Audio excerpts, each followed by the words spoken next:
Hello friends, good morning. তো আজকে 31 December অর্থাৎ 2024 সালের শেষ দিন। তো সকালটা ঠিক আমার এইরকমভাবেই কাটলো, হরলিক্স কলা পাউরুটির সঙ্গে নার্সিংহোমে আর কি। তো দিনের বেশিরভাগ টাইমটা আমি এখানেই থাকবো, তারপর বিকেলের দিকে বাড়ি যাবো আর কি। তো তাই তোমাদের সঙ্গে শেয়ার করলাম যে 31 ডিসেম্বরটা আমার ঠিক কেমন কাটলো।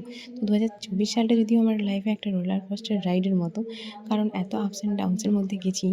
তো ভাবতে পারিনি যে সালটা একেবারে শেষে এসে আমাকে এত সুন্দর একটা গিফট দেবে আর কি।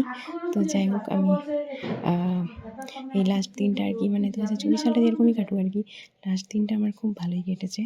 আর আমি লাস্ট দিনে আমার বাড়িতে একটা সুন্দর উপহার নিয়েছি, যেটা 2024 সালটাই আমাকে দিয়েছে।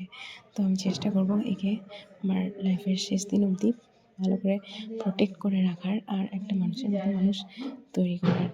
So thank you so much 2024।